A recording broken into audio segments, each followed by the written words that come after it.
El Señor esté con ustedes. Evangelio de nuestro Señor Jesucristo según San Marcos. Jesús salió con sus discípulos hacia los poblados de Cesarea de Filipo y en el camino les preguntó: ¿Quién dice la gente que soy yo? Ellos les respondieron: algunos dicen que eres Juan el Bautista, otros Elías y otros alguno de los profetas. ¿Y ustedes, quién dicen que soy yo? Pedro le respondió: tú eres el Mesías.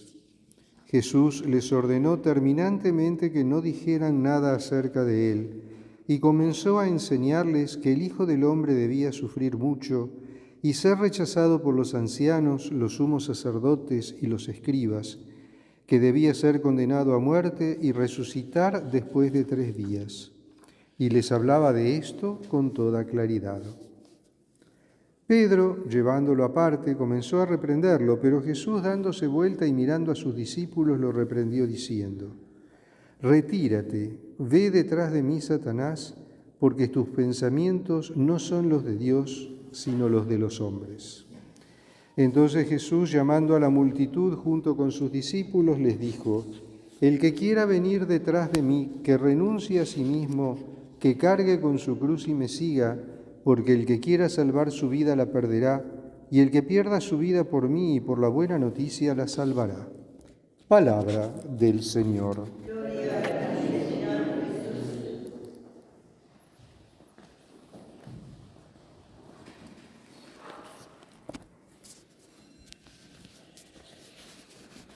Un hermoso texto, este del capítulo 8, 27 al 35 del Evangelio de Marcos, que nos presenta 2 escenas muy interesantes. En la primera escena Jesús plantea una pregunta que no solo se la hace a los discípulos, es una pregunta que también nos la hace a nosotros. Para vos, ¿quién soy yo? O sea, para vos, ¿quién es Jesús? Si te preguntara a alguien por ahí, ¿quién es Jesús para vos? ¿Qué le responderías? Las respuestas pueden ser muchas y muy variadas, desde un personaje histórico, pasando por una fábula bien contada, pasando por un montón de cosas. Se podrían dar muchas respuestas acerca de quién es Jesús, pero una sola es la correcta. Jesús es el Hijo de Dios, es el Salvador, es el Redentor. Y esto no es ni una historieta ni una fábula, es la realidad. Jesús es el Hijo de Dios que se hace hombre en el seno de María Virgen, la segunda persona de la Santísima Trinidad, que se hace hombre en el seno de María Virgen, vive entre nosotros, vive entre su pueblo, el pueblo de Israel. Bajo Poncio Pilatos padece, es crucificado, muere, es sepultado y resucita al 3er día. Ese es el resumen de la doctrina de la Iglesia y es el resumen de lo que rezamos en el credo. Todas las veces que rezamos el credo, decimos justamente esto, ¿no? Que padeció bajo Poncio Pilato, murió y fue sepultado y resucitó al 3er día.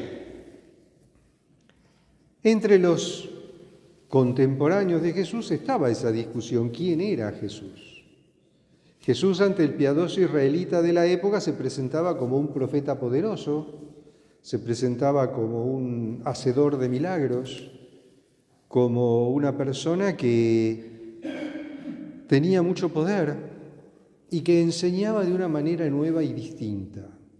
Por eso es que se suscitaban muchas preguntas acerca de quién era Jesús.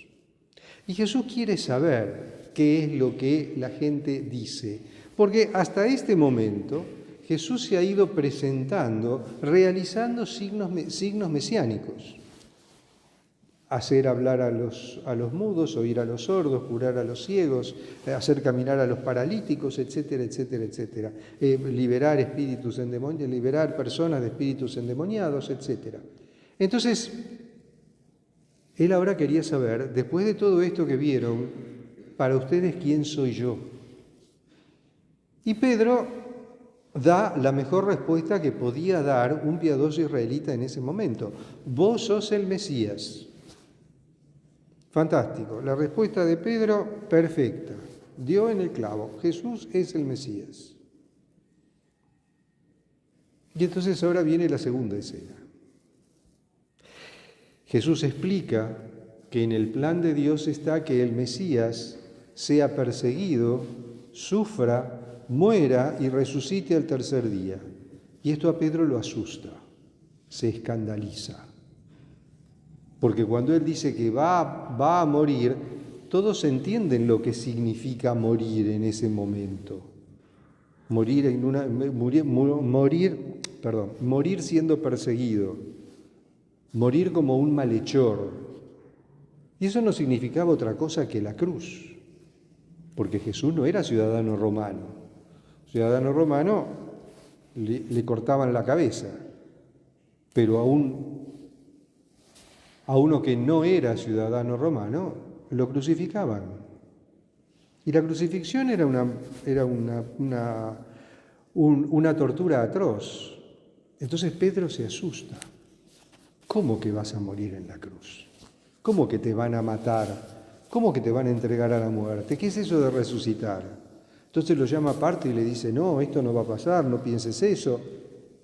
Y Jesús se enoja y le dice, tus pensamientos no vienen de Dios, vienen del maligno. Andate de aquí, Satanás, andate, no vengas conmigo. Porque los pensamientos de Pedro no eran pensamientos de Dios, sino que Pedro estaba pensando con lógica humana. Porque el plan de Dios trasciende toda lógica humana.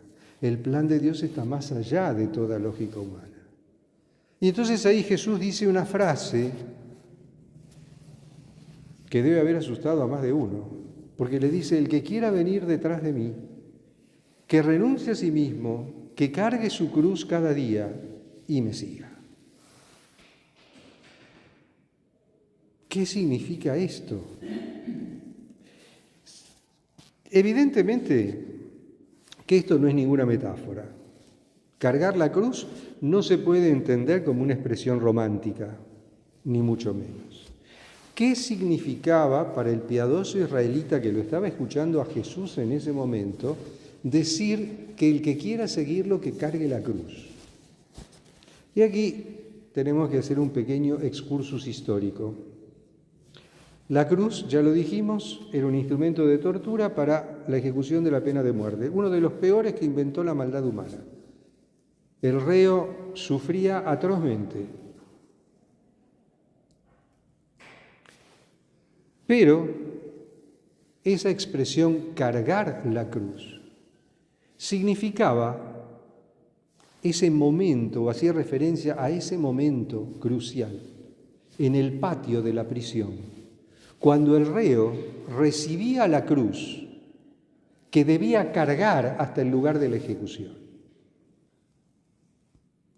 Y debía atravesar parte de la ciudad, porque no podía ser ejecutado dentro de la ciudad, tenía que ser ejecutado fuera de la ciudad. Entonces tenía que recorrer un trayecto más o menos largo, depende de dónde hubieran dispuesto crucificarlo, hacia las afueras de la ciudad. En ese momento, al reo se le acababa toda esperanza. En ese momento, el reo dejaba de ser una persona, dejaba de ser considerado ser humano. A partir de ese momento, el reo experimentaba la peor soledad existencial que puede experimentar una persona. ¿Por qué? Porque su familia y sus amigos le daban la espalda. Nadie quería saber nada con él.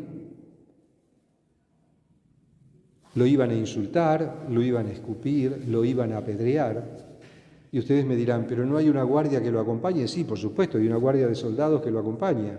Pero los soldados la única misión que tienen es asegurarse de que llegue vivo hasta el lugar de la ejecución.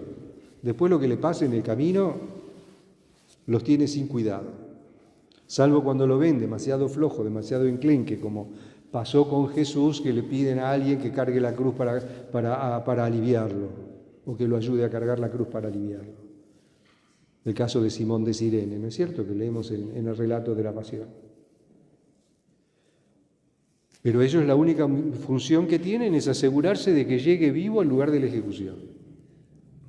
En el interín, durante todo ese trayecto, va a ser vilipendiado, insultado, escupido, apedreado, todo lo que quieran.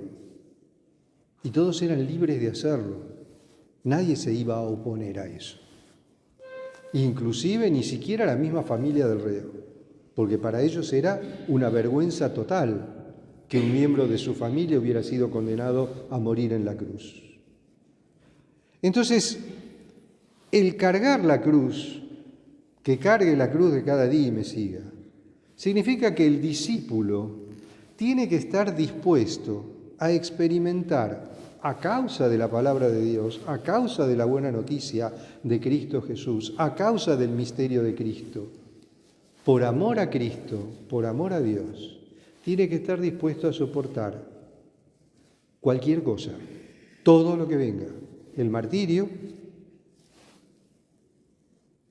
la burla, los insultos, sentirse solo, ser abandonado por todo el mundo. Es decir, ser discípulo de Cristo significa estar dispuesto a experimentar esa soledad existencial que experimentaba el reo en el momento de recibir la cruz en el patio de la prisión.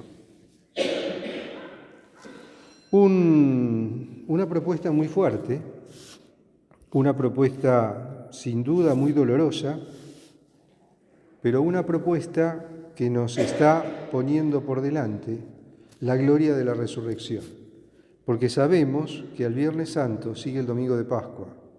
Entonces, todas las veces que nosotros estemos viviendo un Viernes Santo, tenemos que pensar, mirar hacia adelante y mirando hacia adelante, saber que viene el Domingo de Pascua. Y que todo lo que hagamos, todos los esfuerzos que hagamos por la gloria de Dios, para mayor gloria de Dios y para difundir su reino, van a tener su recompensa en la vida eterna. Alabado sea Jesucristo.